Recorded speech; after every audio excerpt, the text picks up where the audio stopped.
All right, what's up? What's happening? What's good? What it do, baby? You are tuned in to another edition of the Why Not Us, Why Not Now podcast. It's your boy X, aka Zay, government name Xavier, joined by my brother in crime here, Kory Blackshear, aka KB. Y'all know him. KB, what's going on, bro? Nothing much, man. What's going on? Man, another week that the NFL and college football have kept us on high alert, to say the least. And basketball is getting interesting too. Before we get into the first topic of the show, though, we got a special guest joining us this evening. He is a graduate of Morgan State University. He is a native of the DMV. Loves everything about the DMV except for the Washington Wizards. Do not ask him about those Washington Wizards because he gonna tell you real quick that they not his team. Um, Author, podcaster of the play-by-play podcast analysis with Devon Ashby. Dev, did I say that right? You did play by Okay. play analysis, but yeah, Play you by play did. analysis. There we Yeah. go. All right, but welcome to the show, Devon Ashby. Dev, we appreciate you, bro. Thank you for having me. Thank you for having me. Yes, sir. So, fellas, let's get into it, man. And unfortunately, we got to start off with the nastiest thing that you can ever do to somebody, because that is what took place in the Pittsburgh Steelers and Cincinnati Bengals game towards the end on Sunday, and that would be the Battle of Spitgate Part 3, KB, because it's Part 2 in the NFL, but we also talked about this earlier in the season when USF and Florida played each other and one of Florida's players spit on a USF player. Now, Jamar Chase, excuse me, he was caught lying in 4K. He told the reporters after the game that he did not spit on Jalen Ramsey after Jalen Ramsey said that Jamar Chase spit on him. Well, cameras are everywhere. And somebody from Fox 19 in Cincinnati, a sister station of the company I'm a part of, Gray Media, they caught this in 4K. And whether you want to say he spit on him, he spit at him, that was intentional what he did. And Jalen Ramsey, he was a lot nicer about it, honestly, than he could have been. Like, I know he grabbed his helmet, but that could have been a whole melee 10 times worse than it was. Jamar Chase has been suspended for a game. Me personally, I don't feel like that's enough time. I would have gave him at least an extra game too, because you got to send a message about things like that. This is not okay. That is the nastiest thing that you can possibly do to somebody. That is the most disrespectful thing that you can possibly do to somebody. KB, your thoughts? Man, like you said, as a man, that's the most disrespectful act that you could do, spit on somebody. And like Jalen Ramsey said, it was up after that. Football came secondary to everything else after that because, like you said, as a man, you're not looking at anything else at that point. He was disrespected as a man, but I think it was kind of worse because he doubled down on lying about it. Like, we saw all the camera angles that we needed to see showing him either spitting at, spitting towards, either way it was, spit contacted that man. So that was the only thing for me was that fact that he lied about it, and like with the reoccurring issue that we've been seeing across college and NFL this year. I just feel like there's one of those things that they got to get a hold of it. One game doesn't really do too much. Now, I will say he is losing a chunk of change from missing that one game. He's missing almost $500,000, which is like, pocket change for Jamar Chase. But we do got to send more of a message, especially because you don't want this to become something, going forward, something bigger than what it already is.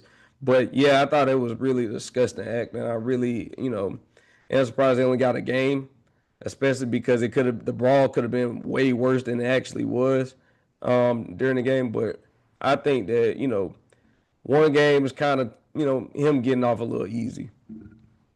Oh, I agree with you on that 100%. And just another reason I say that the league should have did it. You got to send a message because we want to say that these things have to stop happening. They should stop happening. But we have a reoccurring pattern of them happening throughout the course of the season now. It's going to happen one time and it's going to get real ugly. It's going to be a real brawl out there because I don't advocate for violence, but Mike Tomlin said it the best. I don't have a message for you if somebody spits on you. Do what comes natural. And I agree with that 100%. If you spit on somebody intentionally like that, and I say it like that because, fellas, y'all know, we've been in conversations with people, and sometimes, I mean, you're talking so fast and different things like that, and something might come flying out. You don't mean for that to happen. You say, excuse me, different things like that. But to do what he did, to do what Jalen Carter did earlier in the season, man, like I said, I don't advocate for violence, but that is the type of thing that you deserve to get your ass whooped over doing something like that. There are people who will shoot you drop dead over spitting on them. Like, this is not a joke. This is not okay. And a message needs to be sent. And I hope that parents out there who have their kids as they're growing up and watching the game of football and different things, you are telling them straight up, hey, this is something that you don't do, because this goes beyond the football field. This is a life lesson. You just don't do anything like that. Dev, what you got to say on this? I would say that it's kind of like y'all said. Personally, and not just me, but anybody. Like, if you get spat on, like, you can't really prepare for what the person does afterwards. Like Mike Tomlin said, it's like whatever comes natural, like whatever happens, happens at that point. Now, from the NFL side of things, I feel like this is kind of what they have said they were going to place an emphasis on, which was sportsmanship has kind of been their thing. They're like trying to rein in some of the stuff we've been seeing, like a lot of the excessive celebration, a lot of the like the standing over top of other guys when they tackle them, and some of the trash talk and stuff. And I'm like, really the only thing I've really seen them crack down on up until now was celebrations. Like, they took a lot of the gun related stuff out of the equation. They do stuff like that. So I guess this is them kind of going back to that of like, hey, sportsmanship is kind of our priority now. Like, not that it wasn't before, but we had gotten lax on it, and now we're kind of clamping back down again. So that's what I feel like this is.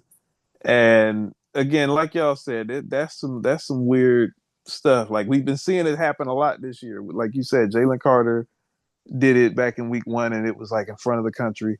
Jamar Chase did it. I think there was like one other incident. I remember we were talking about it in one of our group chats. Yeah, Like, it was it's Florida. It was the Florida USF game. Yeah. So it's just like, what's up with dudes and spitting, bro? Like, what is like what's really going on is my question. But yeah, like you said, like Mike Tomlin said, like y'all said, if you get spat in the face, like whatever happens to you after that is kind of on you. And that's really all I can say. So I'm gonna answer your question a bit here, and I'm gonna go off on a tangent a bit. So y'all just excuse me for a moment while I deep dive into this for a second, because like I said before, this is bigger than football. And this speaks to this current generation that we have that are coming up, and the ones that are currently there in their 20s right now. This doesn't apply to everybody, but Dev, we've had these conversations. KB, we've talked in part about these conversations. The respect is just not there the way that it used to be. It's not like there used to be this common thing, like, what is respect, and when to show respect. There always was something about respect. Like, growing up 15, 20 years ago, just as we was kids, you knew not to spit on anybody. Forget just the repercussions of what happened to you spitting on them and how they retaliate. Somebody go into the house and they tell your parents that you spit on somebody, you're going to get that work when you get in that house. You ain't going to see outside for a while. Right. And I also think when I look at it, I'm not going to try to put this too much on, the refs, but it's kind of like that kind of been brewing the whole game. Cincinnati offense wasn't really doing too much, and he got frustrated. And I'm not gonna make no excuses. That was on him. That was completely on him. But I think it's kind of like, if any time in sports when we see like a certain individual matchup where it's going beyond just guys having a few words, like it's getting personal, and we got to separate. We saw it with OBJ and Josh Norman. We saw it where you let stuff brew for a long time, then it gets to a point where it's out of control. I think that they saw the jaw jacking going on the whole game, and they thought, it may have just been a little bit of trash talking going on. Is nothing more than just guys getting into it. Now, I think that was one of those things where Cincinnati coaches, like Zach Taylor should have probably got him and pull them to the side and let them know, like, we not doing that today. Like we can't respond that way because ultimately he a grown man and he got to be in more control of his emotions. Like I don't care what somebody's saying to you. You spit on somebody, ultimately you deserve whatever consequence they give you. And I'm not advocating for no violence, but like you said, you can't dictate how somebody's going to react to that situation. And they're going to try to to threaten you with the most sincere or act of violence that they can think of because you basically treating them like you spit at the ground, you don't spit at people. So I think that that's one of those things where Jamar Chase as a man, he got to just own this. Like this ain't on nobody. This ain't, you can't blame it on the fact that they were losing. I think that he as a grown man has to be more in control of his emotions to not let words frustrate him because we know Jalen Ramsey gonna talk all I was day about every to day. say Ramsey definitely got a reputation with this because this ain't the first high profile situation involving Jalen Ramsey. Like we all remember AJ Green basically pile driving him into the ground and like punching him so like Ramsey's whole game is predicated around getting under your skin. Like that's who he's always been. And you got to know that coming in. I'm sure you know that coming in. Like you played in this league long enough. So, you got to know. And it just ain't worth losing that kind of money. It just ain't worth it, bro. Like it's never worth losing that much money. Like it just never Outside of the is. money, And like y'all said, it's yeah, outside of the money. outside of the money though, and let's put a football context on it. You're hurting your team. You are one Yeah. of the very few players on that team that they can afford to not have miss a game. It's you, it's Joe Burrow, because T. Higgins is a totally different type of wide receiver when he doesn't have Jamar Chase out there with him. We've seen that on a few occasions. So I don't know if the Cincinnati Bengals were going to win this upcoming week anyway, but any chance that they had of winning, it has dropped tremendously because of the fact that Jamar Chase won't be out there. So it's bigger than the game, no doubt about it. But if you want to make it somewhat about the game, he really hurt his team on this too. Right. Who do they play this week, by the way? I don't even know. We'll get the schedule pulled up here in just a moment. But I mean, I'll reiterate again, one game was not enough for me. Oh, they were gonna get that work anyway, fellas. They got the Yeah. New England Patriots coming into town. Yeah, I was just about to say this ain't gonna get no easier. If anything, this just made it that much harder for That that much harder. offense. Like I wasn't gonna give them a shot anyway, but I definitely don't give them a shot now.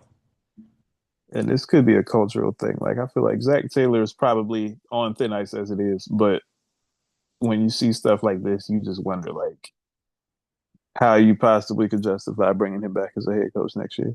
And that's just me.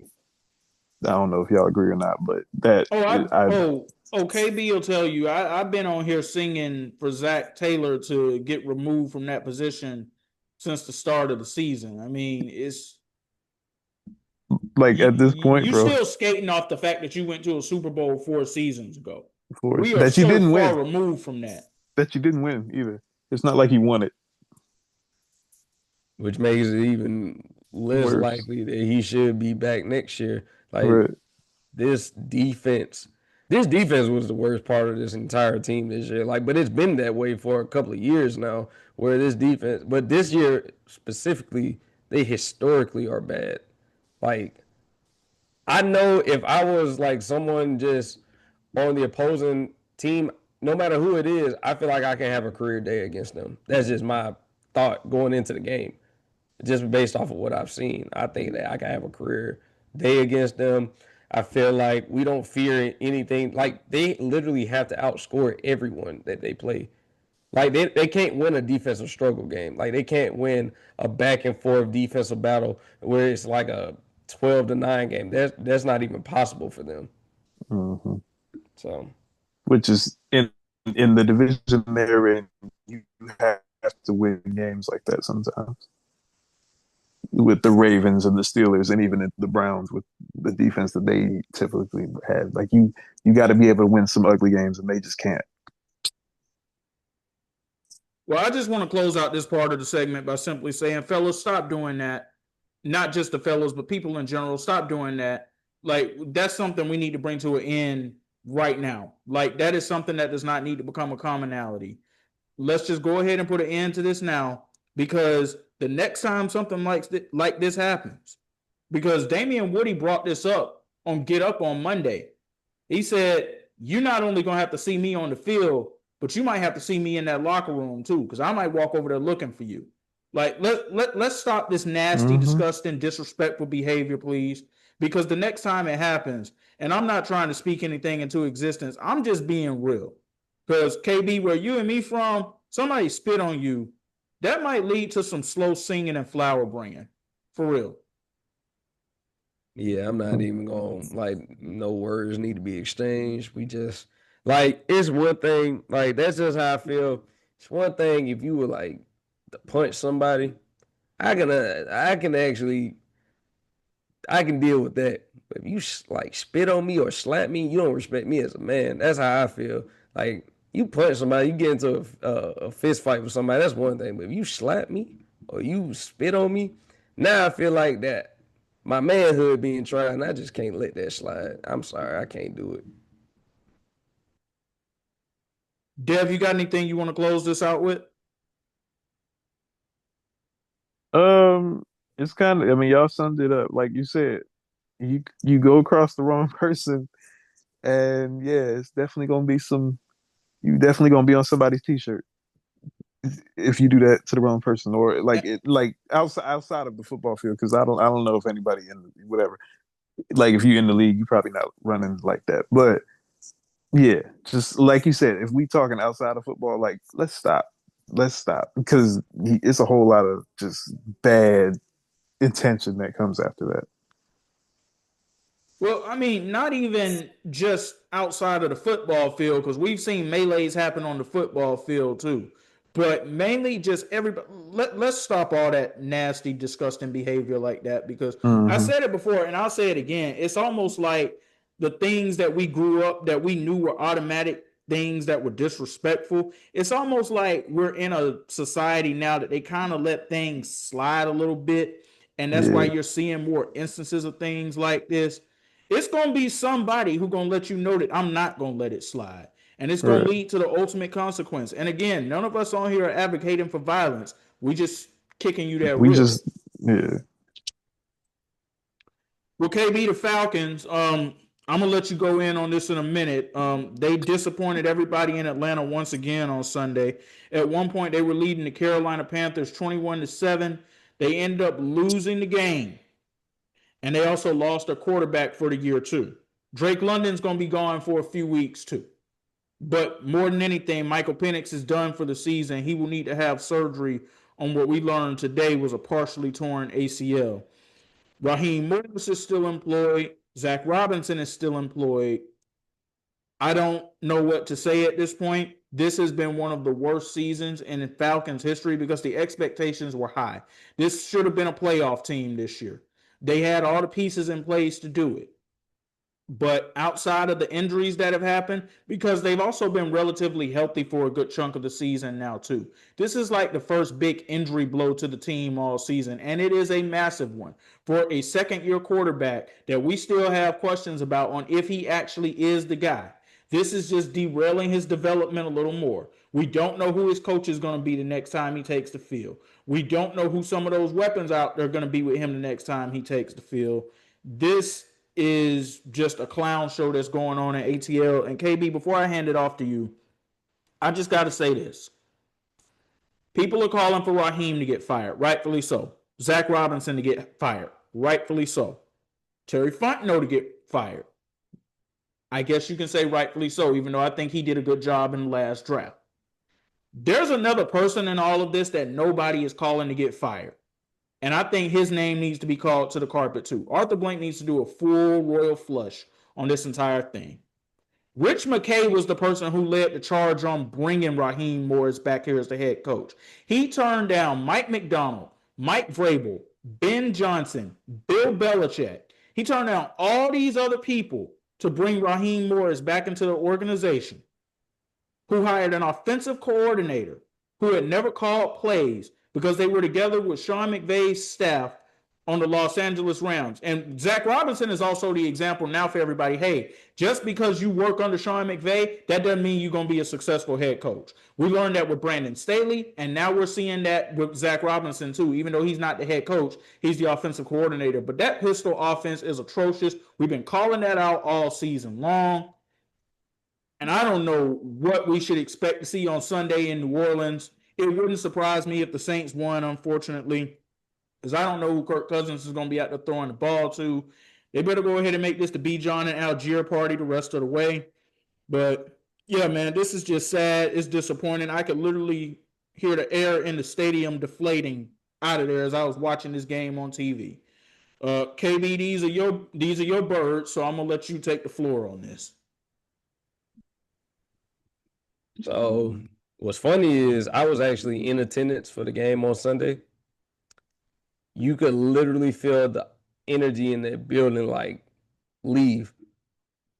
Once that kick went through the uprights in overtime, you literally felt the energy leave the building. But in another sense, no one in that building, at least that I know, felt confident when the Falcons got into overtime that they were going to do anything with the ball. That is also another reason why the Panthers were so willing to give the ball to the Falcons to start overtime. This is now 2 weeks in a row, back-to-back overtime games where they did nothing on their possession with the ball. They did nothing. So I know, as you were talking about, a lot of people are standing calling for these people to be fired. I'm looking at Arthur Blank. Arthur Blank needs to sell the team because he's doing just as much as a disservice to the Atlanta Falcons as Raheem Morris and Zach Robinson. Because you, Rich McKay, y'all continue to bring these coaches in that are no good. Sometimes coaches are not good, and we just have to be okay with that. But everything I'm hearing is, oh, just give them one more year. One more year to do what? We have literally seen no improvement since the Super Bowl. We are in a playoff drought at this point. Like, we're not even in we missed the playoff we're in a drought. We have not made the playoffs. We have no real urge to make the playoffs. And if you think about it, these are worse than the Arthur Smith years. And I say that because Arthur Smith, at least he had a good excuse. When you have Desmond Ridder and Marcus Mariota as your starting quarterbacks and the roster that you had as an overall, I understand why you're struggling. I have no idea why they're struggling now. You have one of the best backfields in the entire NFL. You have a true number one in Drake London. You have a disappointing year from Darnell Mooney, and you have a so-so year from Kyle Pitts. But this has been one of the worst years that I can recall. This reminds me so much of the year after we made the Super Bowl. High expectations to go back to, bring us back to the promised land. We had some key free agents that we had brought in. We also had a good draft, I thought. But it reminds me of that year only because the expectations were so high to, not just be back in the playoffs, but you had some people calling us a dark horse Super Bowl contender. I was not one of those people. I thought that they were going to be much improved, but I didn't see Super Bowl contender. It's still so many holes on this offense. With Michael Penix especially, I don't know where you go from here because honestly, I'm worried about his health more than anything. The continuous assault that he is getting on his ACLs on both knees, I don't know if this is something that he can withstand, long term because of all the injury history he had in college. I think that the Falcons are in a bad spot right now because for everyone that was clamoring for, Raheem Morris to get fired after Sunday, if he didn't get fired after Sunday, or if he didn't get fired after the Miami game, he was making it to the end of the season regardless. There's no need to fire him at this point. If you're gonna be bad, you're just gonna be bad. You don't own your first round pick next year. So you're just losing to lose at this point. But the only difference between the Falcons and a lot of other teams, that Falcons are actually trying to win games. A lot of teams are actually trying to lose games. The Falcons are trying to win. That's the funniest thing about the entire scope of what we're looking at. They're trying to win and they can't. Go ahead, Hicks. So you brought up the season after they made the Super Bowl. After they drafted Takk McKinley, who made a total fool out of himself on the draft night in 2017, I knew that probably was not going to lead to good things for the defense, at least. I'm going to give you another year to think about what this probably should remind you of. 2013. Yeah. You're literally 10 yards away from making the Super Bowl the season before, and expectations were sky high coming into that year. Tony Gonzalez came back out of retirement basically because he pretty much was all but done after 2012. He comes back one more year. They add Steven Jackson to this, who was expected to play a big role. And what we found out real quick, Steven Jackson was washed. Tony Gonzalez wasted his time coming back. All he did was broke some more tight end records. Julio got hurt. That didn't help things. Roddy White started falling off the back nine at that point, too. It was just a total regression at that point. And they were still trying to win games during that 2013 season.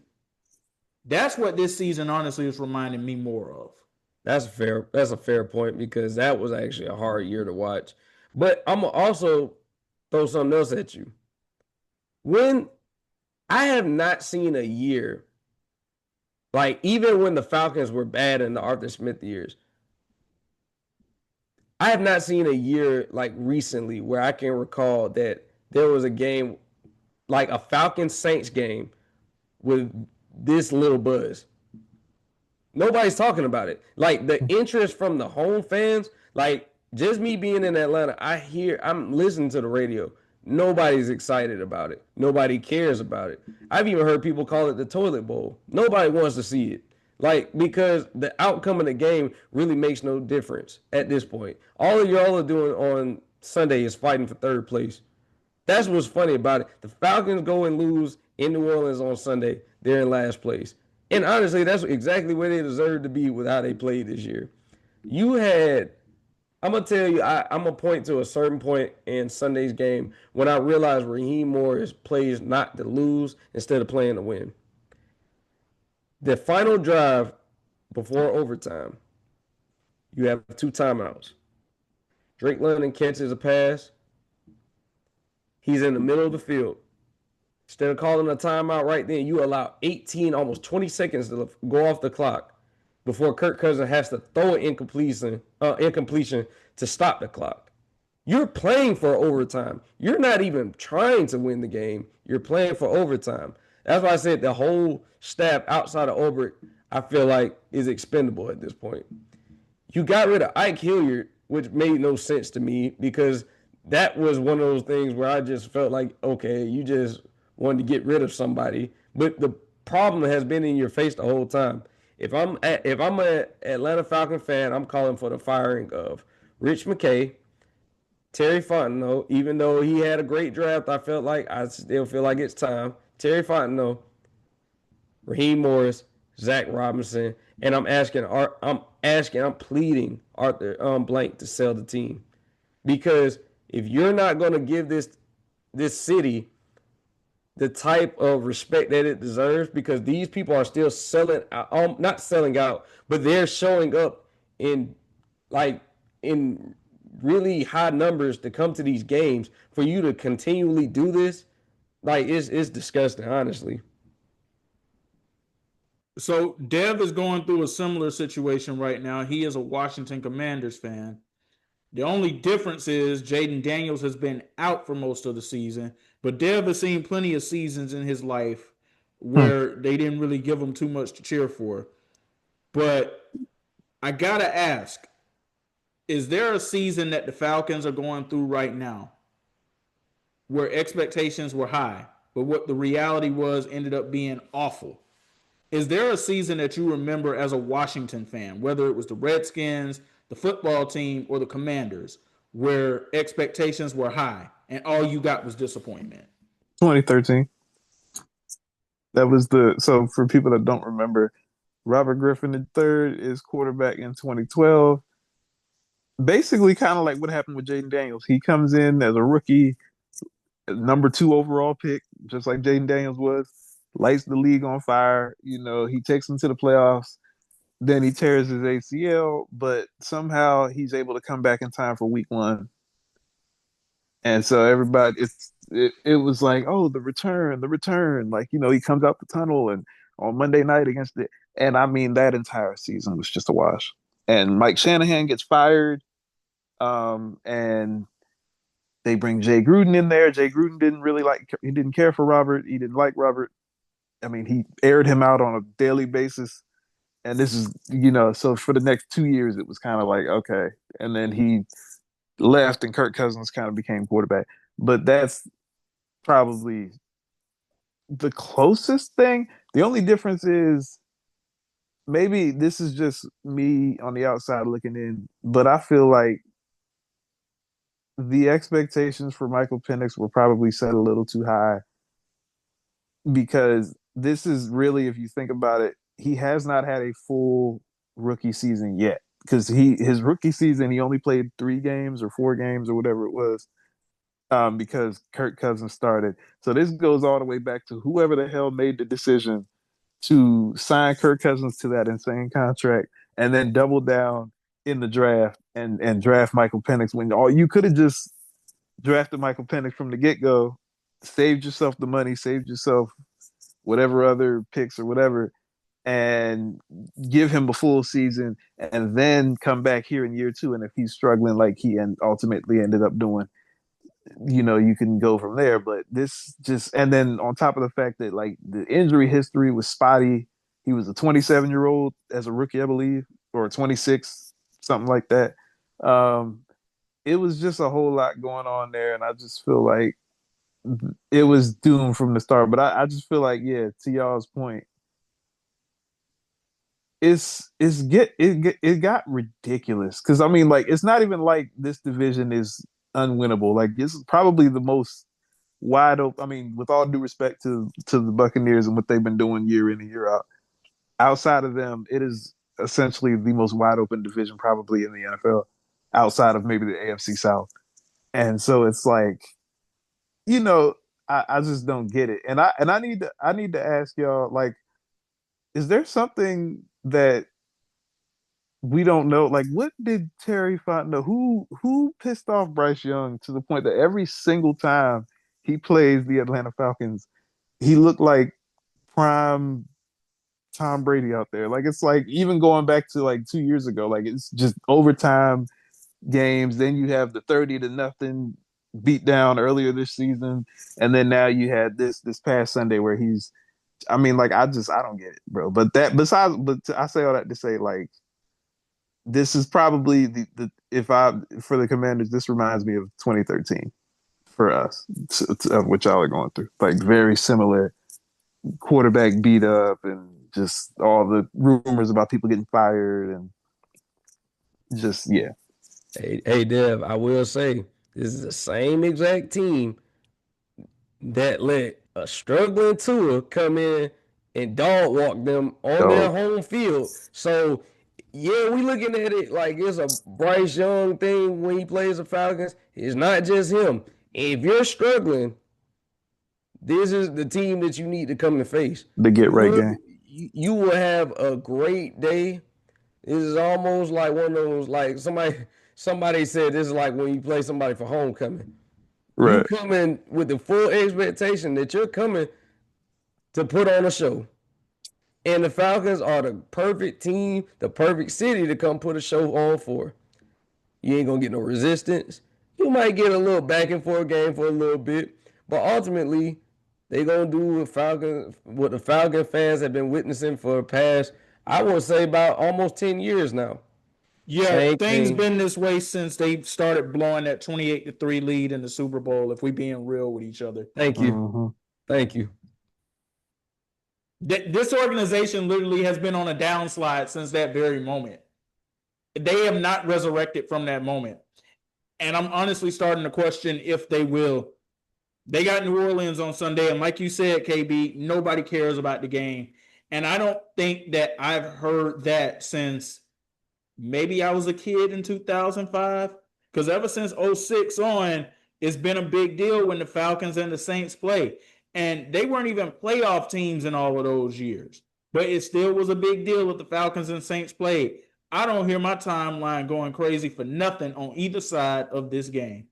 I remember seeing somewhere that there's somebody in the city was like is a friend of ours, and I remember he was saying on his pod like he sees like a conspiracy theory that like Terry, because he came from the Saints to Atlanta, they're like maybe this is an inside job and that he's. Wait a minute, Dev.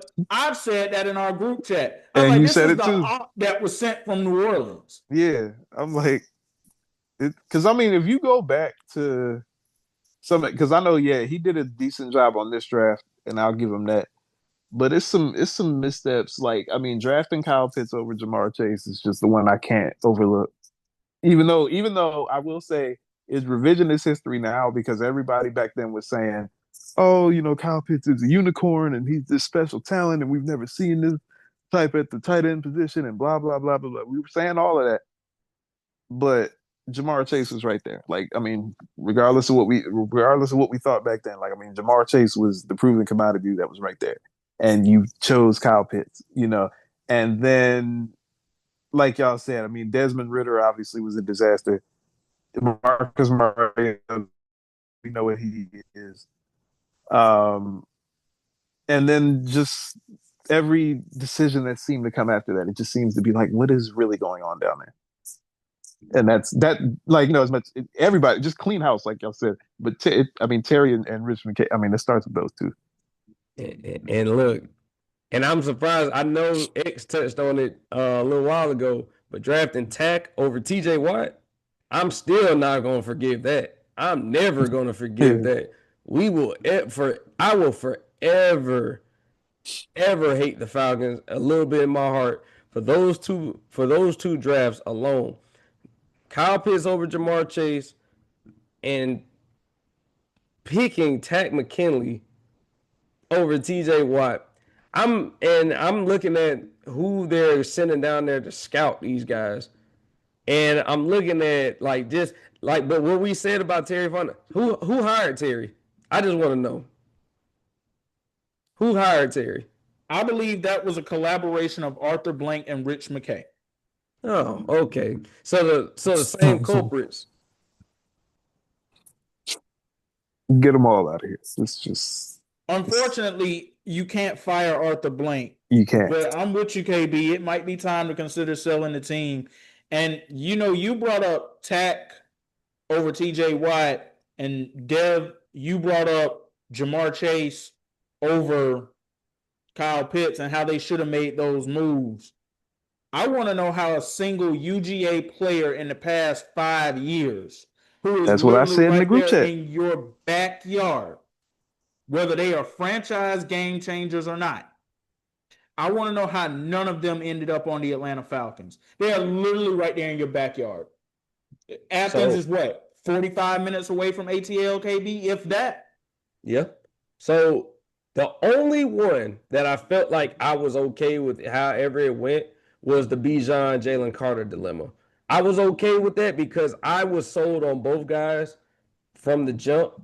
I think that Jalen Carter would have made a difference no matter what, but I also felt like Bijan was one of those running backs that you kind of, he was one of those guys. He was almost like a Saquon Barkley type. It's just like, if you're going to invest in a running back that high, he has to be like damn near generational.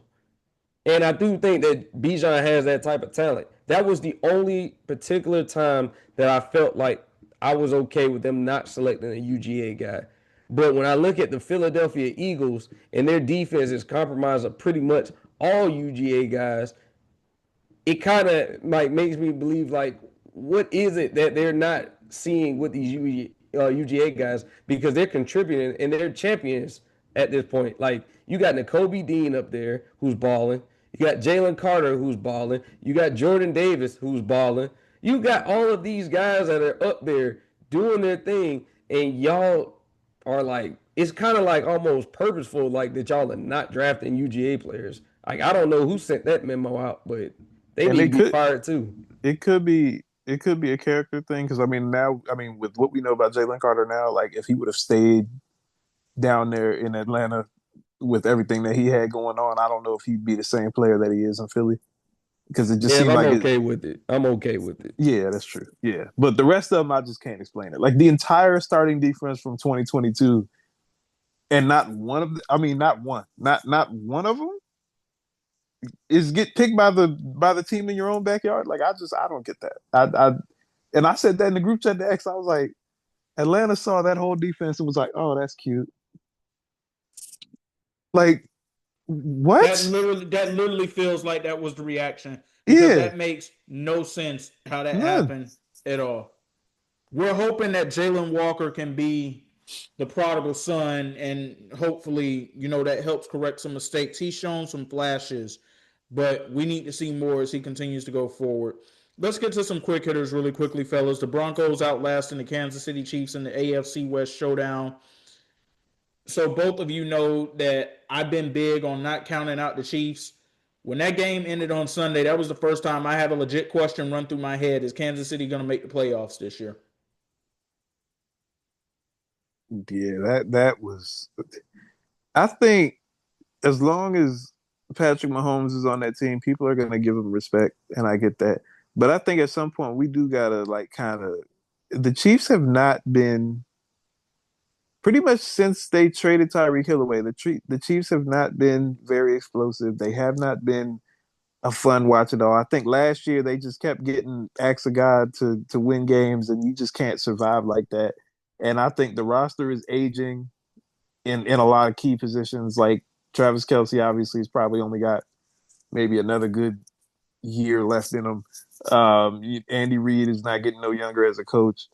Spagnola, obviously, as well. Like, and then you look at the roster. I mean, the roster itself is just it's aging, and I don't know. Like the rest of the division seems to be catching up with them. But then again, it's like you just. Dev, I'm gonna throw another name at you that you didn't say because you said Travis Kelsey. I think he honestly should be done after this year. I think he might be.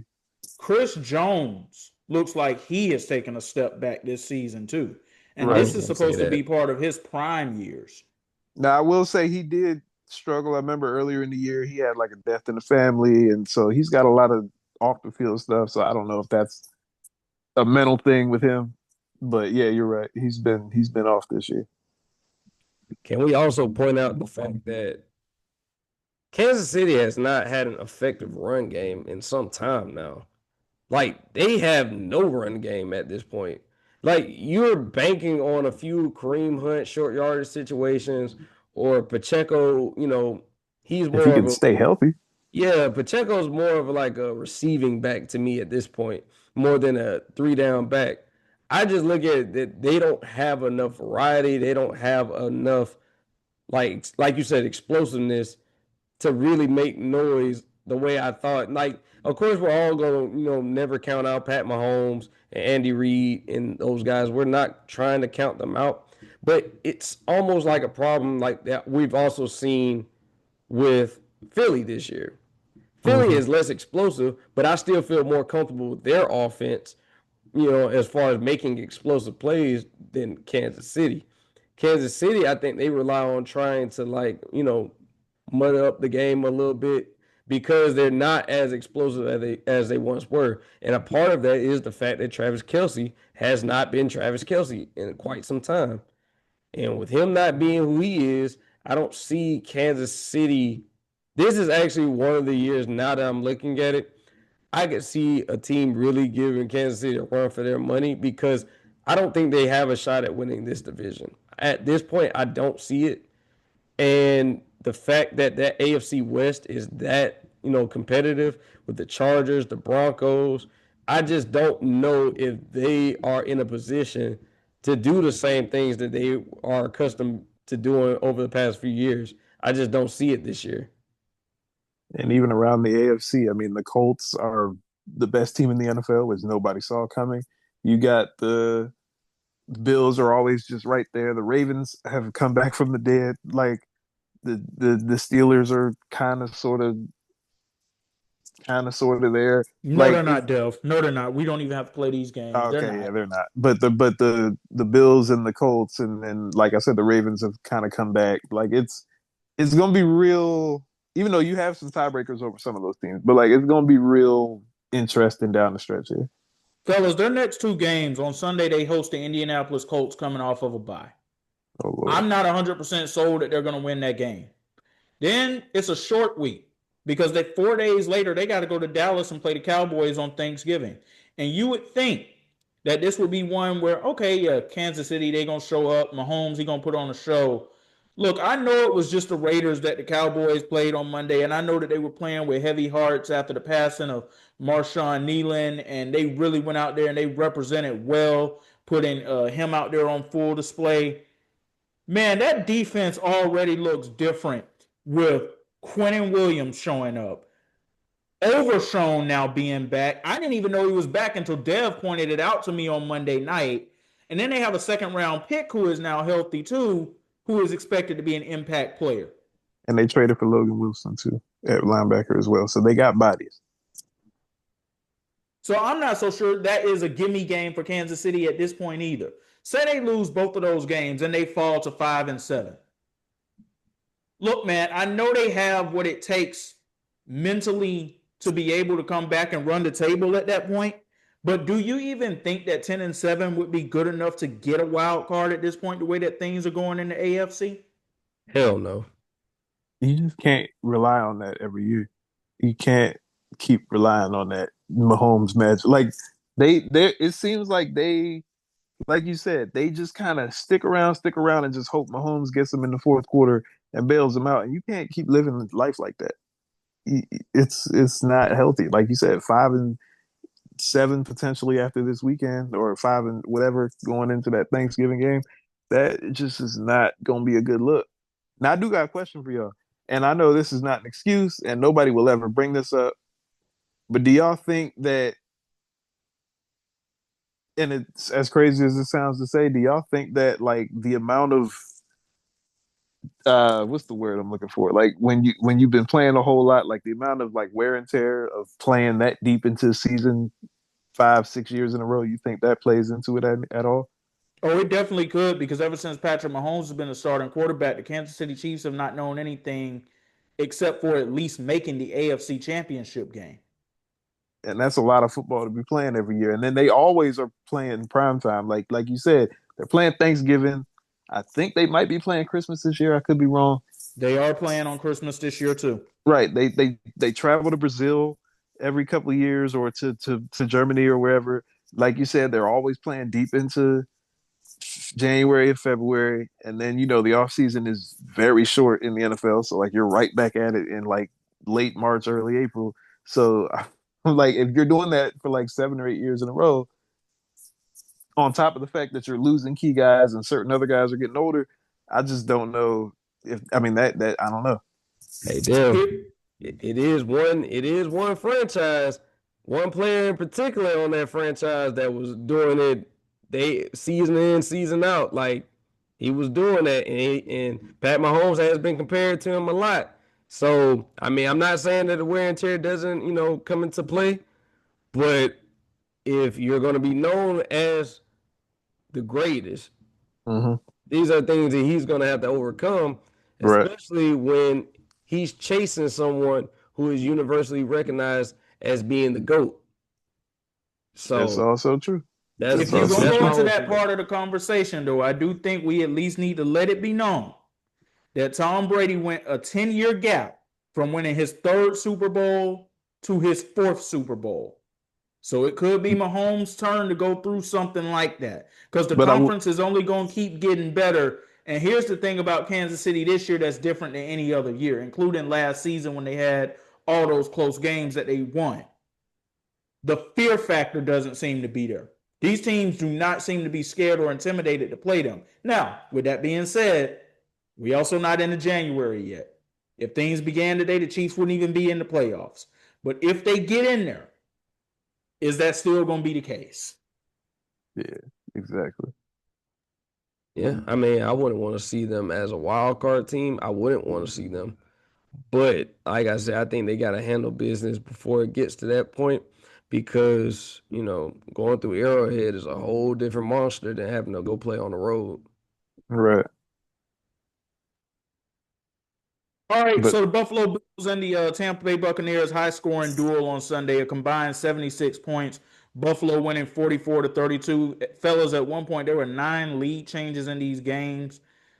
Bucks fans are very worried right now. The only thing I say that they should be worried about, honestly, is the fact that there are still some injury concerns. We don't know what's really going on with Bucky Irvin. We don't know when Chris Godwin's going to be back.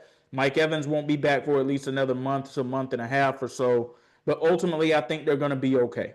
They get through this stretch because they got the Rams on Sunday. I don't think that's going to be a win for them. They get through this stretch. They got the Cardinals coming up. They got the Falcons. They got the Panthers twice. They got the Saints again. I think they could run the table on all of those games, even though I know Carolina is no slouch. And KB, I said that Carolina was actually my sleeper in the NFC South when we first started here at the start of the season. So it doesn't necessarily surprise me that they are where they are record wise. But I think that they're going to be okay.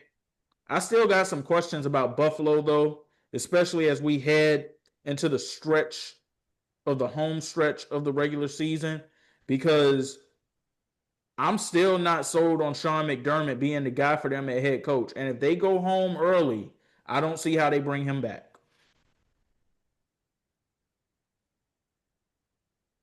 yeah, it the the Bills. Well, first for Tampa Bay, I think, like you said, they're going to be okay. Like Carolina could give them some problems, but I think they'll be okay.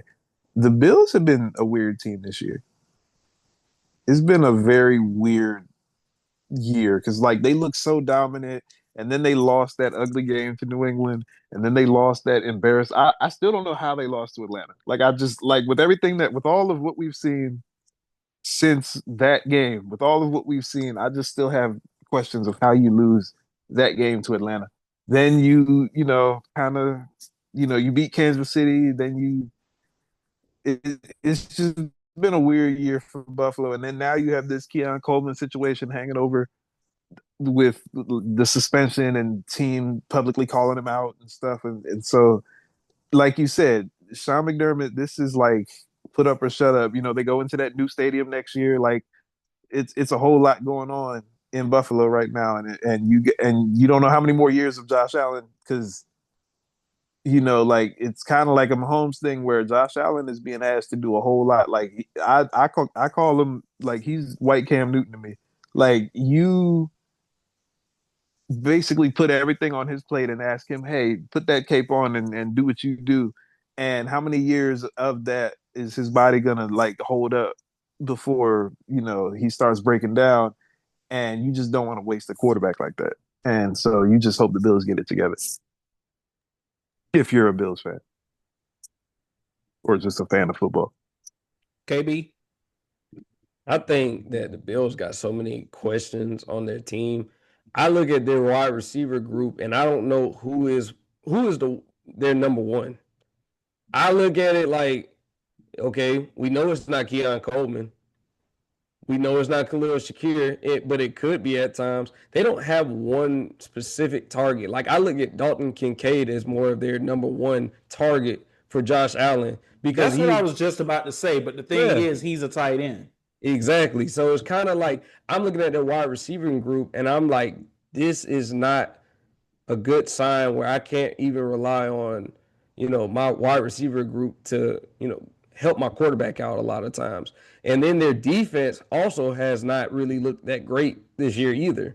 Like one thing that you spoke on, Dev, is how they lost to the Atlanta Falcons. But the one thing I did see that the Atlanta Falcons were able to do, they were able to move the football at ease against them. Like whether it was on the ground or in the air, they were pretty much like letting the Falcons pretty much come down the field at will. And even on Sunday, yeah, it was pretty much a back and forth game, pretty much. And then so I'm looking at their defense, which is one of those things where Sean McDermott has pretty much had a pretty decent defense in his tenure as a Buffalo head coach. I just don't see they don't have any fear factor. Like, I honestly look at teams that have a pretty good offense, like the Colts, that would give them issues. Like the Patriots would give those same guys issues, the same way they gave them issues in the first go around when they played earlier this season. I look at the Bucks, like X said, they have a lot of injuries, especially to key playmakers. Bucky Irvin, Mike Evans, Chris Godwin. Those are, all pros. You can't just like replace them with just anybody. So, even Tez Johnson, I didn't see him step up the way I thought he would have on I want to Sunday. say something before you continue really quickly. Go ahead. Because there was a lot of hype on Emeka Egbuka's name after the first few weeks of the season, and rightfully so. But now you have people asking the question, what's happened to Emeka Egbuka? It's not the same. What's happened is 13 ain't out there to distract.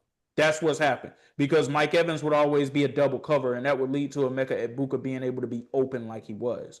13 is not out there. 14 is not out there. 7 is not out there. And 19 and 15, Tez Johnson, Cam Johnson, they're nice little feel-good stories, but they're not the guys that are going to help you take that offense over the top, at least not yet. Not yet. Yeah. Exactly. And with, like you said, especially with a guy who you really didn't know how to game plan for, other than watching college tape, which, didn't really do much, but not having that big body number 13 over on the other side of the field, who more than likely was, the number one corners, assignment for the opposing team. Like, that makes all the difference. You can work Egbuka out of the slot, or you can work him on the outside. He didn't have that luxury on Sunday because he's going to be the other team's number one assignment with those guys out. Now, I think that they find themselves in a real precarious situation as well because, like we said, Carolina is coming. They are making themselves more known.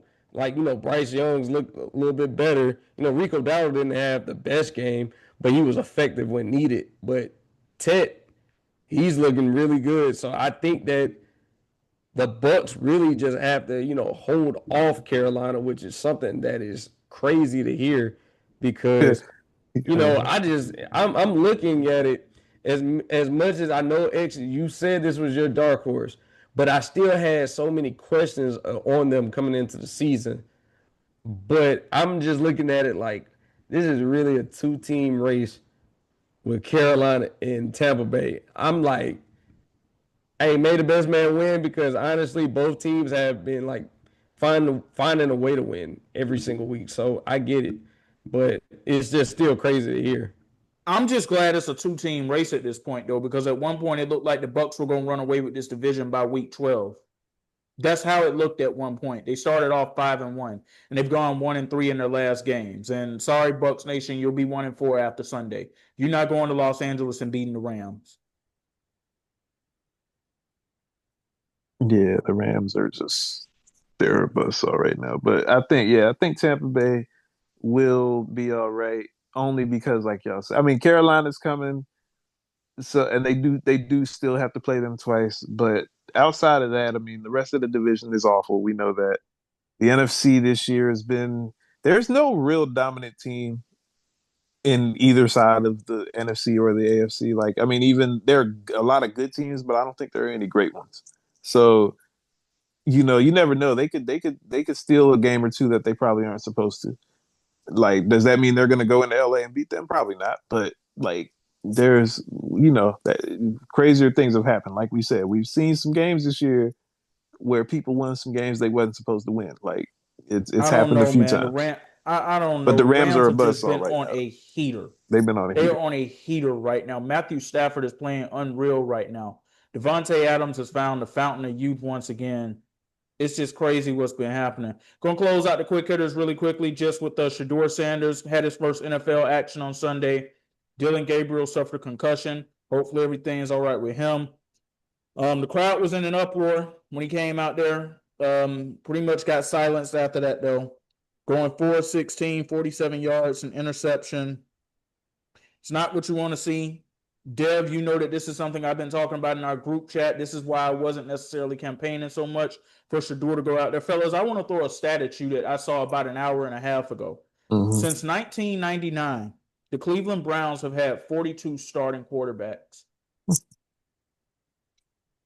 See, that's the type of stuff that I'm like, okay, I was hoping that Shedeur could avoid that all the way around, because obviously 4 of 16 for 47 yards is a putrid performance, and I'm not going to make any excuses for it whatsoever. I'm also not going to say anything about the first team reps thing that other people have been talking about, because backup quarterbacks only get 1 to 2 reps at most with the first team during the weeks anyway. But just the Browns organization as a whole, it's been a tire fire for most of our lives for the most part. And Ever that's since they not moved going to back. change. Exactly. Ever since they moved back. They moved back in 99, and they have had 42 quarterbacks in 26 years. Shedeur will make 42 quarterbacks, I should say. But I'm hopeful for him this week that things can go better. They've got the Raiders. He knows that going in, he will be the starting quarterback. That was announced today. Kevin Stefanski emphasized that he has taken all of the first team reps. We'll see what happens. But I got a question, guys. There was did anybody expect really anything different for him? Like, No. he looked like a rookie quarterback. He looked like someone who didn't get first team reps. I know, X, you said you weren't going to speak on it, but I do have to speak on it for a second, because, this is one of those things where he looked exactly how he should have.